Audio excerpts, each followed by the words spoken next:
The Law of One, Session 88, May 29, 1982. Ra, I am Ra. I greet you in the love and in the light of the one infinite Creator. We communicate now. Questioner, could you first please give me the condition of the instrument? Ra, I am Ra. The physical complex energy deficit is considerable at this space/time. There has been also a significant loss of the vital energies. However, these energies are still well within the distortion you may call strength.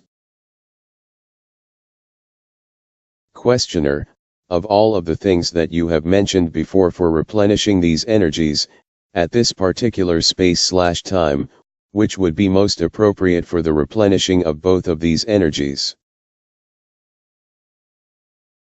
Ra, I am Ra. As you note, there are many factors which contribute to the aiding of the strength distortions and the amelioration of distortions towards weakness in this instrument. We suggest to each that those many things which have been learned be conscientiously applied. We would single out one physical distortion for discussion. The fourth density negative minions which visit your group at this time are energizing a somewhat severe complex of imbalances in the manual appendages of this instrument and, to a lesser extent, those distortions of the thoracic region. We suggest care be taken to refrain from any unnecessary use of these appendages. As this instrument will not appreciate this suggestion, we suggest the appropriate discussion. Questioner, I assume from this that our fifth density negative companion is still on R and R. Is this correct?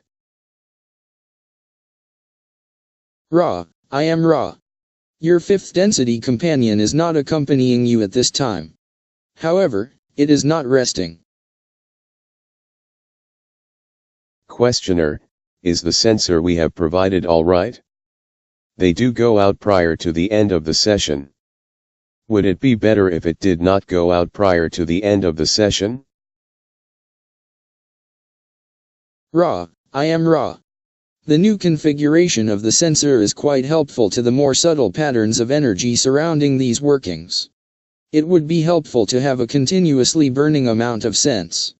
However, the difficulty is in providing this without overpowering this enclosure with the amount of effluvium and physical product of combustion.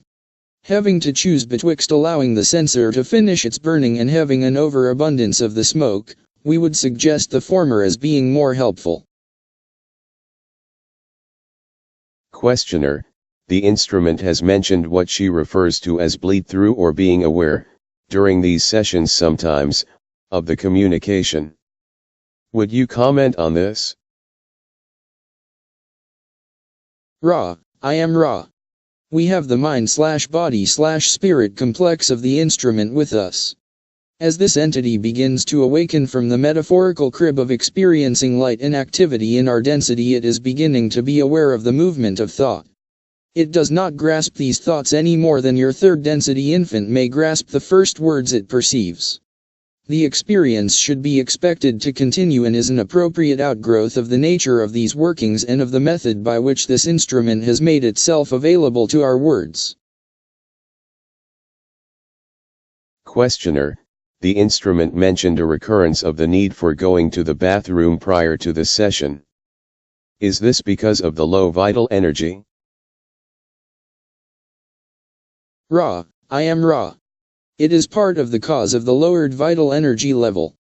This entity has been sustaining a level of the distortion you call pain, which few among your peoples experience without significant draining of the energies. Indeed, the stability of the entity is notable. However, the entity has thusly become drained and further has felt other distortions such as those for a variety of experiences accentuated, for this is one means of balancing the inward-looking experience of the physical pain. Due to concern for this entity, such activities have been discouraged. This has further drained the entity.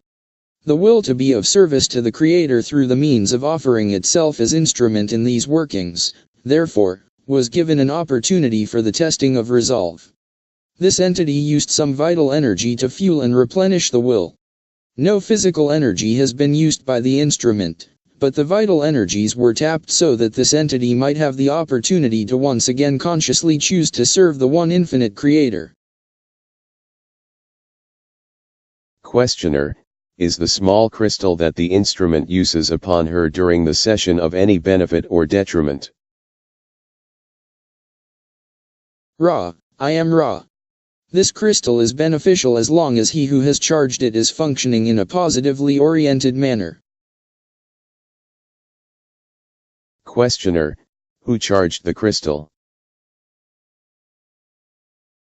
Ra, I am Ra. This crystal was charged for use by this instrument by the one known as Neil. Questioner, it would be an abridgment of the first distortion to tell us whether he is still functioning in a positive manner, would it not? Ra, I am Ra. We perceive you have replied to your own query. Questioner, our publisher requests pictures for the book, The Law of One, that is going to press at this time. Would you comment on the advisability, benefit, or detriment, magical or otherwise, of us using pictures of this particular setup, the instrument, and the appurtenances in the book? Ra, I am Ra. The practical advisability of such a project is completely a product of your discrimination. There are magical considerations. Firstly, if pictures be taken of a working, the visual image must needs be that which is, that is, it is well for you to photograph only an actual working and no sham nor substitution of any material. There shall be no distortions which this group can avoid any more than we would wish distortions in our words. Secondly, it is inadvisable to photograph the instrument or any portion of the working room while the instrument is in trance. This is a narrow-band contact and we wish to keep electrical and electromagnetic energies constant when their presence is necessary and not present at all otherwise. Questioner, I'm sorry. Go ahead. If you meant to continue, continue. If not, I'll ask a question. Ra, I am Ra.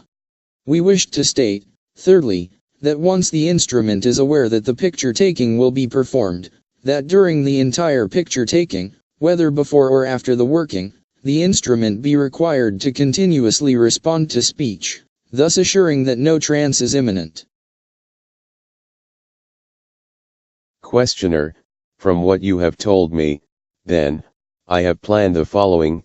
We will, after a session is complete and the instrument has been awakened, before moving the instrument, have the instrument continually talk to us while I take pictures of the configuration the instrument is in at this time. In addition to this, I will take some other pictures of the instrument in the other room, and probably ourselves, too, just for additional pictures of us as requested by the publisher. Is this the optimal, or one of the optimal, fillings of this requirement? Ra, I am Ra. Yes. We ask that any photographs tell the truth, that they be dated, and shine with a clarity so that there is no shadow of any but genuine expression which may be offered to those which seek truth. We come as humble messengers of the Law of One, desiring to decrease distortions. We ask that you, who have been our friends, work with any considerations such as above discussed, not with the thought of quickly removing an unimportant detail, but, as in all ways, regard such as another opportunity to, as the adept must, be yourselves and offer that which is in and with you without pretense of any kind. Questioner, thank you. I would like to ask you as to the initial production of the tarot, where this concept was first formed and where the tarot was first recorded. Where did the very first concept? Ra, I am Ra. The concept of the tarot originated within the planetary influence you call Venus. Questioner, was the concept given to, let me ask you, say it originated there? Was this concept devised for a training tool for those inhabiting Venus at that time, or was it devised by those of Venus as a training tool for those of Earth? Ra, I am Ra. The tarot was devised by the third density population of Venus, a great measure of your space/time in your past.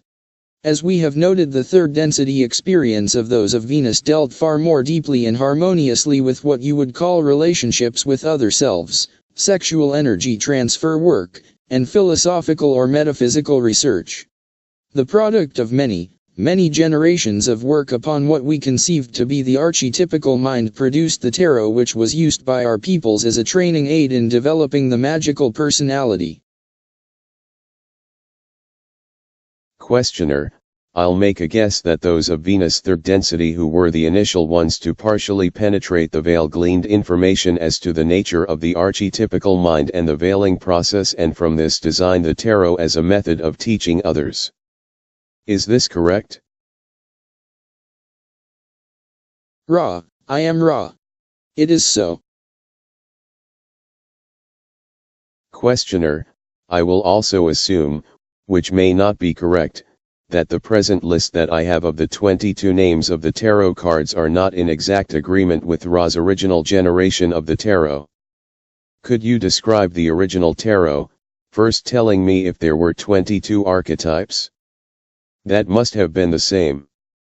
And if they were the same as the list that I have read you in a previous session, or if there were differences. Ra, I am Ra. As we have stated previously, each archetype is a concept complex and may be viewed not only by individuals but by those of the same racial and planetary influences in unique ways. Therefore, it is not informative to reconstruct the rather minor differences in descriptive terms between the tarot used by us and that used by those of Egypt and the spiritual descendants of those first students of this system of study. The one great breakthrough which was made after our work in third density was done was the proper emphasis given to the arcanum number 22, which we have called the choice. In our own experience we were aware that such an unifying archetype existed, but did not give that archetype the proper complex of concepts in order to most efficaciously use that archetype in order to promote our evolution. Questioner, I will make this statement as to my understanding of some of the archetypes and let you correct this statement. It seems to me that the significator of mind, body, and spirit are acted upon in each of these by the catalyst. This produces experience, which then leads to the transformation and produces the great way. This is the same process for mind, the body, and spirit. The archetypes are just repeated but act in a different way as catalyst because of the differences of mind, body, and spirit. They produce a different type of experience for each because of the differences in the three. The transformation is slightly different. The great way is somewhat different, but the archetypes are all basically doing the same thing. They are just acting on three different portions of the mind/body/spirit complex so that we can condense the entire archetypical mind into a way of saying that in making the significator a complex, basically we have provided a way for catalyst to create transformation more efficiently. Would you correct my statement, please? Ra, I am Ra. In your statement, correctness is so plated up with tendrils of the most fundamental misunderstanding that correction of your statement is difficult. We shall make comments, and from these comments request that you allow a possible realignment of conceptualization to occur. The archetypical mind is a great and fundamental portion of the mind complex, one of its most basic elements and one of the richest sources of information for the seeker of the one infinite creator. To attempt to condense the archetypes is to make an erroneous attempt. Each archetype is a significant ding and sitch, or thing in itself, with its own complex of concepts. While it is informative to survey the relationships of one archetype to another, it can be said that this line of inquiry is secondary to the discovery of the purest gestalt or vision or melody which each archetype signifies to both the intellectual and intuitive mind. The significators of mind, body, and spirit complexes are complex in and of themselves, and the archetypes of catalyst, experience, transformation, and the great way are most fruitfully viewed as independent complexes which have their own melodies with which they may inform the mind of its nature. We ask that you consider that the archetypical mind informs those thoughts which then may have bearing upon the mind, the body, or the spirit. The archetypes do not have a direct linkage to body or spirit. All must be drawn up through the higher levels of the subconscious mind to the conscious mind, and thence they may flee whither they have been bidden to go. When used in a controlled way, they are most helpful. Rather than continue beyond the boundaries of your prior statement, we would appreciate the opportunity for your re-questioning at this time so that we may answer you more precisely. Questioner: I will ask the following questions to clear up possibly only the method of teaching these concepts, which may give me important clues to understanding the concepts themselves. Did Rahas cards similar to the tarot cards for the training purpose in third density? Ra, I am Ra. No. Questioner: what did Rahas in third density? Ra, I am Ra. You are aware in your attempts at magical visualization of the mental configuration of sometimes rather complex visualizations. These are mental and drawn with the mind.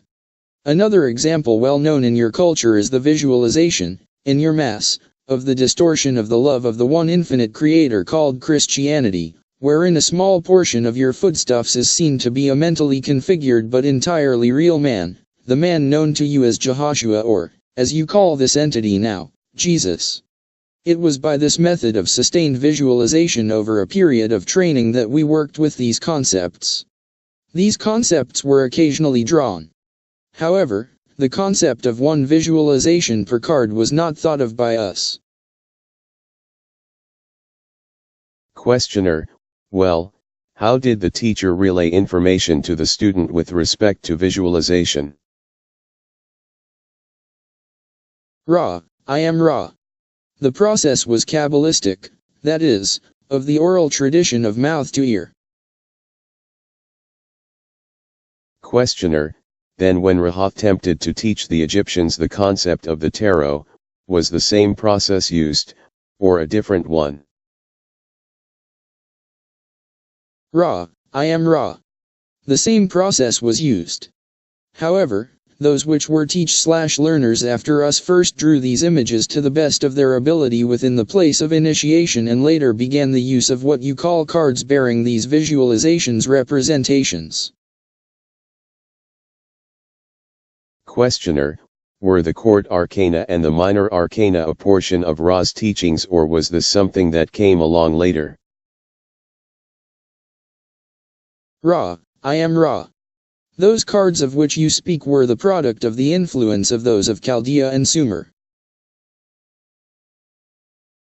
Questioner: you mentioned earlier that the tarot was a method of divination. Would you explain that?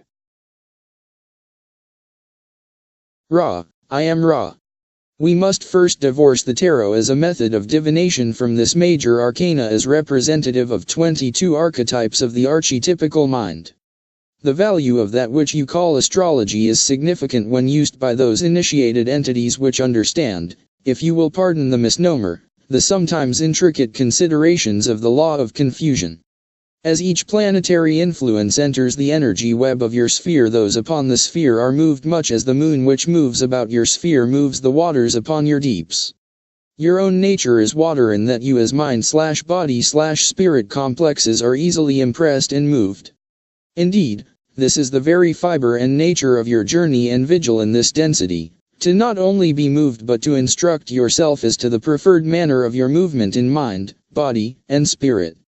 Therefore, as each entity enters the planetary energy web, each entity experiences two major planetary influxes, that of the conception, which has to do with the physical, yellow ray manifestation of the incarnation, and that of the moment you call birth, when the breath is first drawn into the body complex of chemical yellow ray.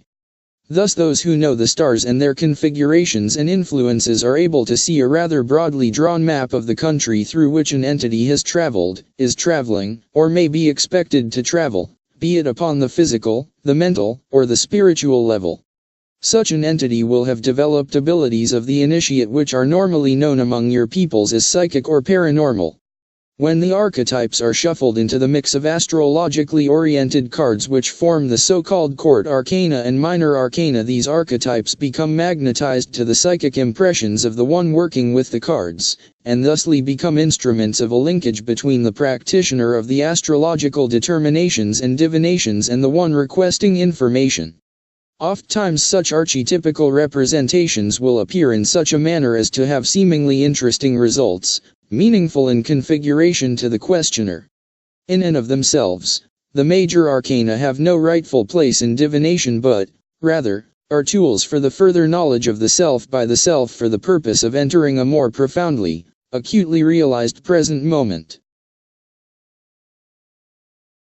Questioner, Ra must have had a, shall we say, lesson plan or course of training for the 22 archetypes to be given either to those of third density of Ra or, later on, to those in Egypt.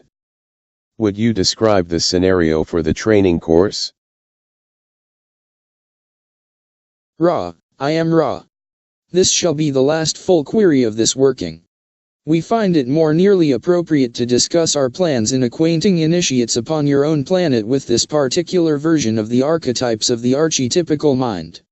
Our first stage was the presentation of the images, one after the other, in the following order: 1, 8, 15, 2, 9, 16, 3, 10, 17, 4, 11, 18, 5, 12, 19, 6, 13, 20, 7, 14, 21, 22.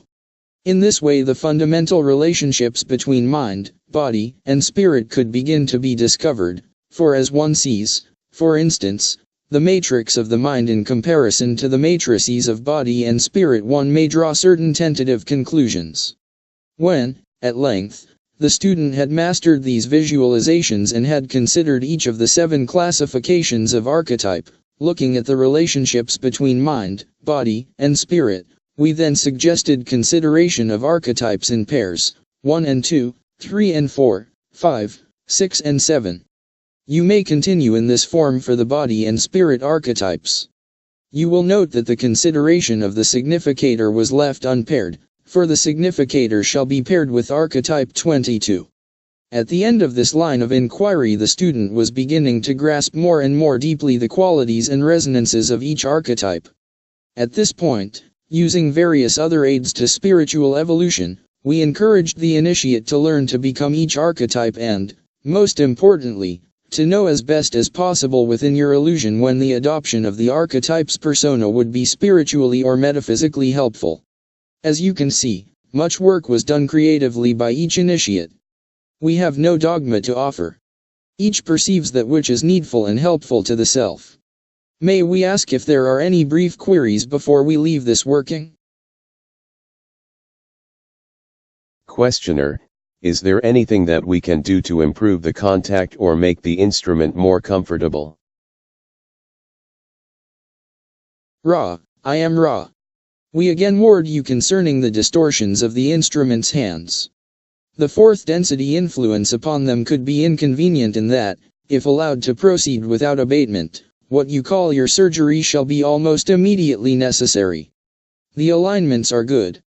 You have been fastidious. We leave you, my friends, in the love and in the light of the one infinite Creator. Go forth, therefore, rejoicing merrily in the power and in the glorious peace of the one infinite Creator. Adonai.